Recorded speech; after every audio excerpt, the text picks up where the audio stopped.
Next keynote. We have a good friend of mine actually. He's another Italian, so be nice with him, please. We're gonna discuss Lightning. Lightning is the only true second layer that Bitcoin has, the only one at the moment. We'll see how many real layers we're gonna build on top of Bitcoin, but this is what we have today. It's called the Lightning Network and it's very good. Of course, for Lightning payments, and the next up on this stage, is a Lightning Network developer and a well-known educator in Italy. He is also a physicist, so he knows his shit. Please welcome on stage Mr. Massimo Musumeci. Thank you. Thank you for the nice presentation. It's my job. Literally, that's why they pay me. Okay, thank you very much for being here. It's nice to talk about the Lightning Network. Here we talk about mining, layer 1, and so for me it's nice to talk about the Lightning Network and the adoption of the Lightning Network for day-to-day spending. So I hope that here everyone or maybe already used the Lightning Network for sending payments for day-to-day spend or receive payments if you, for example, have a shop or an activity. And so now we will discuss about this. Few words about me. I am a physicist since 1997. I work as a dev in Lightning Network applications on a Swiss Bitcoin only exchange, and I also I work for some other open source applications, and I am also an educator in the area of Bitcoin and the Lightning Network and Nostra. I am active for increasing the use of Bitcoin as a payment method. So for overcoming banking power and financial traditional system. So let's see what we are talking about. The advantages of the Lightning Network nowadays and the challenges that we have using the Lightning Network and the business opportunities that Lightning Network open in the ecosystem. The status of the Lightning Network adoption nowadays, and then in the second part we will see open source tools we can use for receiving payments, for managing payments on the Lightning Network, so small payments in your shop, for example. And finally, on-demand solutions for running a Lightning node with self-custodial mode. We will see the example of Light Stack, which is a stack from Phoenix D to LMBeats. Okay, I try to go faster than I can. So, some words about the Lightning Network. We have important features that we use for everyday spending. The first is speed and efficiency, so we can send thousands of instant transactions with lower fees compared to on-chain transactions. So this enables micro payments, so we can send and receive a stream of payments. This is a nice feature. We can use also we can use to connect existing platforms to the Lightning Network. So we are able to handle a large number of transactions, and this is helpful for overcoming the financial traditional economy. And we have good security, while the privacy is even going to be better than the base layer of Bitcoin base layer. We have also challenges that we have to take in consideration. Since we have, for having self-custodial solutions, we need infrastructure, we need so hardware infrastructure, network infrastructure, and we need to understand what is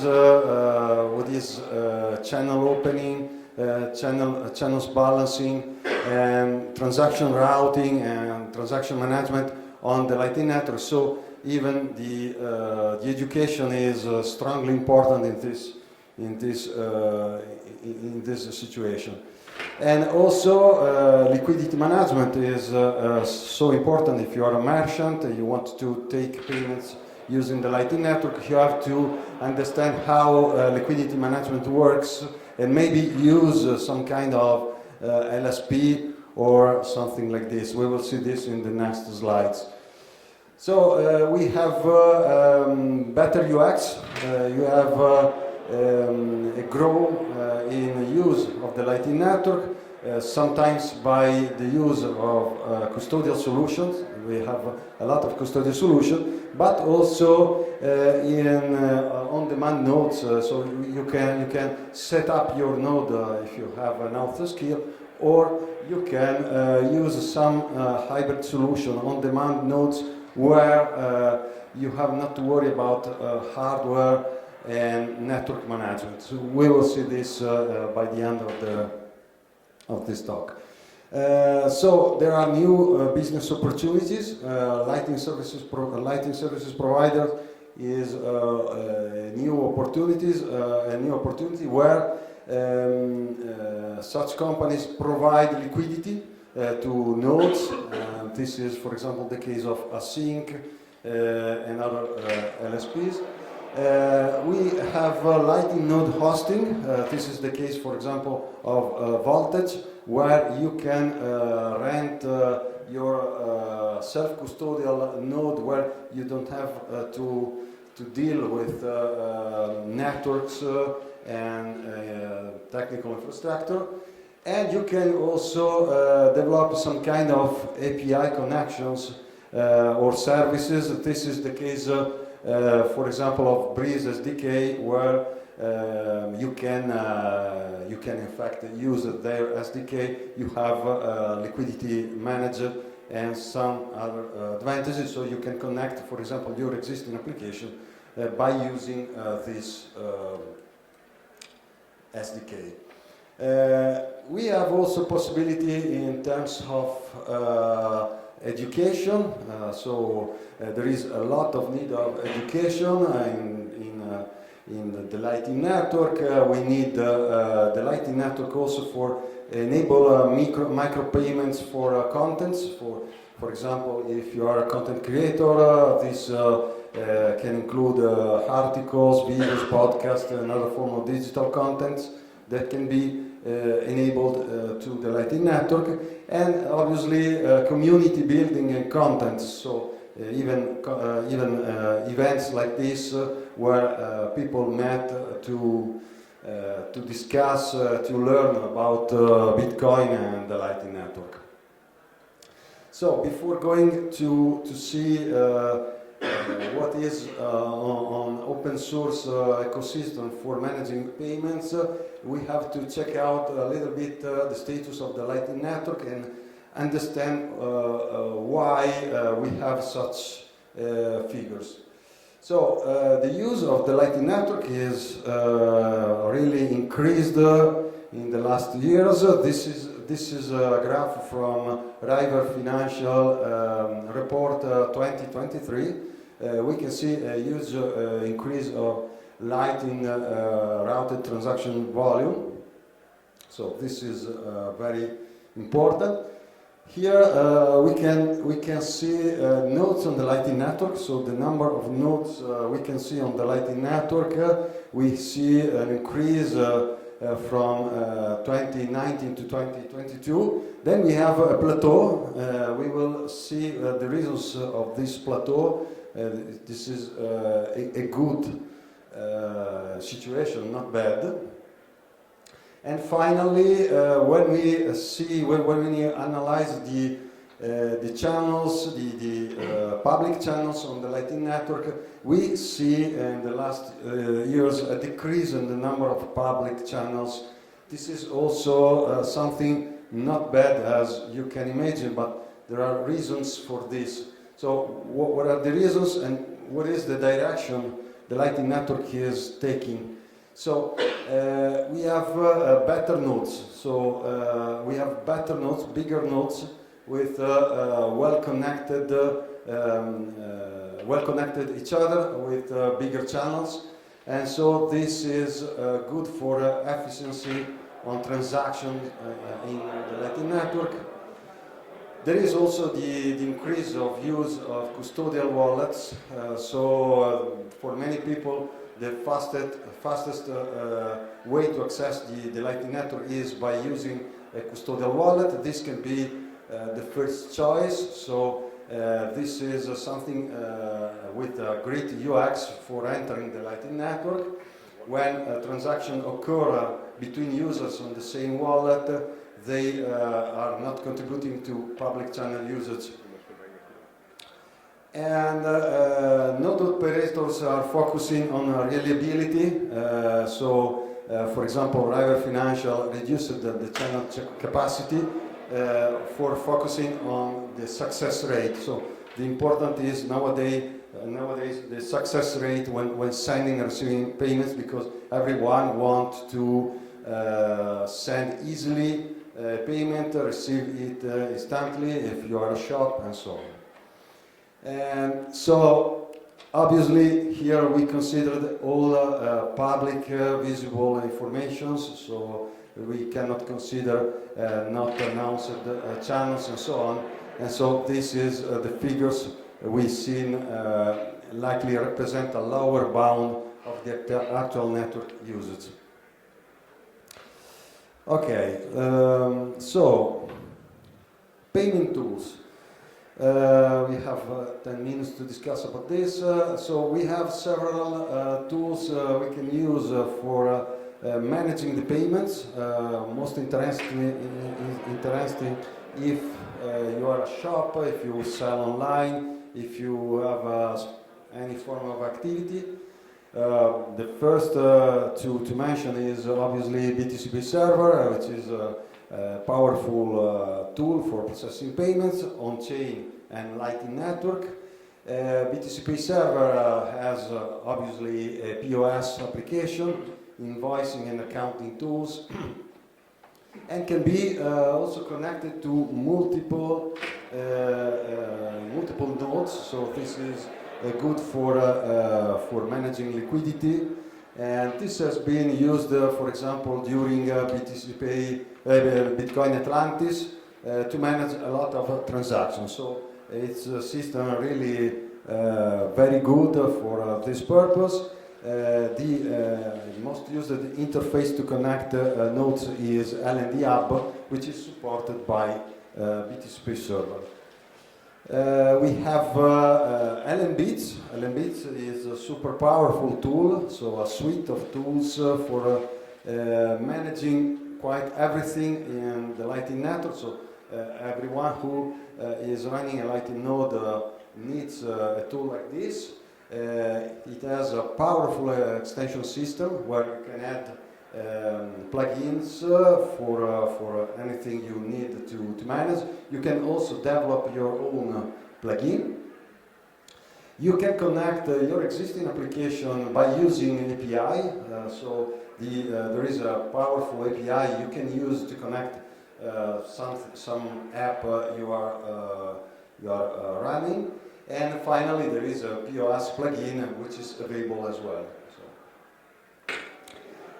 Voltage is a way, I already spoke about this, is a way to handle your own node by owning the keys. So you have a self-custodial solution where all the difficulties are managed by them. You have just to define your keys, and you have to manage the liquidity, so you have to connect to open the channels and so on. So the amount of skills you need is lower than running your own hardware. Finally, we have Mobi. This is an open source project which has been integrated into a messaging platform by thinking as payment as a message. So this is integrated in Telegram, written in Go. This is a multifunction application that is used for sending and receiving payments, for having a Lightning address, for having a built-in POS, so immediately available as soon as you connect the first time to this bot. So, for example, the POS can be used by this kind of devices. Here you have seen devices like this, it's something well used, or it can be used by the built-in Telegram applet, so just click on the POS button and you can immediately run this POS application and get your payments, for example, in a shop without any kind of configuration. There is the scrub function. The scrub is used to minimize trust in the system because it is able to forward all incoming payments to an external Lightning address automatically, and this can be activated or deactivated manually by the user, real time. We have also bot cards here. You know probably that bot cards are used to spend sats by touching the NFC device. This is included and connected to the system, and this is done by bot card and tag 424, which is standard at the moment. And so you can with this feature you can use your balance, your available balance, to pay where such devices are available. Finally, we integrated the Fiatswap. This is being done by the collaboration with Swiss exchanges. In this case, we can send a bank transfer and get sats refilled on the balance of the wallet without having to do something difficult in Switzerland under the threshold of 1,000 euros. There is no identification needed. Okay, and the last thing I want to cover is self-custodial solutions. This is a topic, a very wide topic, so I will just talk a little bit. So we have solutions where the service is given by a third party, but we own the keys. So this is the case of Phoenix T, which is very simple. Everyone can run. It's a cloud-based self-custodial node, so you own the keys. You can manage the system by using the CLI, which is provided, or by connecting the API. This is created by a sync, and it has an integrated liquidity management. So it's very simple because you don't have to worry about liquidity, status of the channel, and so on. There is Greenlight, self-custodial node by Blockstream. And there is also Breeze SDK, which is a software development kit which uses Greenlight and adds on-top features. So liquidity, for example, management, and on-chain transactions, on-chain swap transactions. Finally, I introduced this project. Everyone is welcome if you want to collaborate on this project. This is a stack which has been made easy for anyone to run. This is fundamentally a script which runs a full stack from Phoenix D to LMBeats. So when the stack is configured, you can run everything is available on LMBeats. So including vault cards, including LN URL, Lightning addresses, and so on. So it's based on Docker, so it's enough to run the images, and you get immediately the LMBeats connected to the system. You can manage also the liquidity by Phoenix UI, and you have LMBeats running. Still 1 minute. This is a video, a small video that shows you how simple it is to install this the node. So just cloning the repo and running your the script, defining your domains. You can define domains in which your node is installed on. The certificates are taken automatically from Let's Encrypt by the script, so the verification is made automatically. Here, the images are downloaded from Docker Hub or built locally. And this takes some seconds. And finally, we have an automatic start of the system, and after that, a restart of the system to complete the install. This is very, very fast. The containers are started, and then you can just check the logs to see if everything works fine. And you get the system running. You can invoke LMBeats because it's already set up and running, and you can start doing your first invoice in a second. So this is already available on GitHub.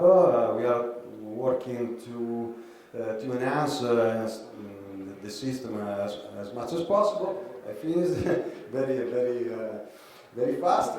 Here are my details. I have a YouTube channel mainly in Italian. I am on Twitter and Nostr. And this is also a nice touch newsletter where I publish tips and snippet of codes available for anyone. Everything for free. Thank you very much. Thank you, Massimo.